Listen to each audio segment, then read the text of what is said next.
Gipaimbestigahan na sa Disaster Committee sa Konseho ning Dakbayn sa Sugbo ang kamatayon sa 11 anyos sa human madatugan sa putaw sa railing sa daan Piborgos sa Barangay Santo Niño ning Dakbayan sa Sugbo niadtong Domingo. Sayra nato ang istorya niya pinaagi ning maong report. Sa kapilya gihaya ang lawas sa 11 anyos nga si Chris Brainer ug sang, di nihangyo lang sila sanglit anaaraman sila magpuyo sa kalsada. Nasayaran nga sa wa pa nahitabo ang aksidente, naguban siya siyang inahan sa pagpamaligya og kandila ug tungod kay gikapoy na. Milingkod siya sa sidewalk, diin gibutang ang mga railings. Wa damhang natumba ang railing ug midat-og sa bata. Natabang pa sa iyang apuhan, pagdala ngadto sa tambalanan apan nagkabsan yud sa kinabuhi. Ulo gitu sa patag yung kuan din kay takilid mo na sa pag-alsa nako na. Ang daghan na kay dugo. Nalupyak yun? Lupyak ito.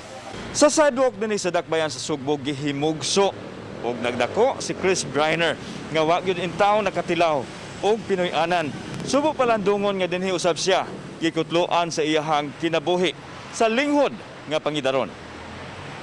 Sumala sa puhan sa bata nga dili na sila moreklamo basta mapahiluna lang ang lawas nini.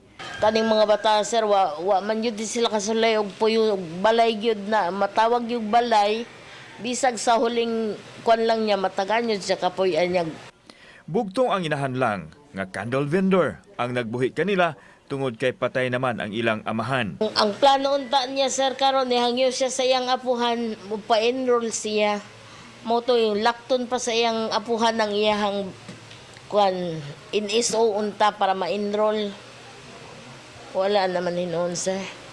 Samtang gipasusi ni Konsehal Dave Tumulak ang nahitabo, diin gipadayag nini nga posibleng adunay sipyat ang pagbutang sa railing daplin sa daan nga nakaingon sa disgrasya. Gi-question ni Tumulak nganong wa dayon hipusa ang railing human kinigamitan ni adtong filing sa Certificate of Candidacy nga natapos naman ni adtong Oktubre 8. Ato pagduda, doon nagyoy sipyat ang pagbutang. No? Nagduda ta nga basin wa ni siya magbutang sa even nga surface ang mga haligi aning metal railings.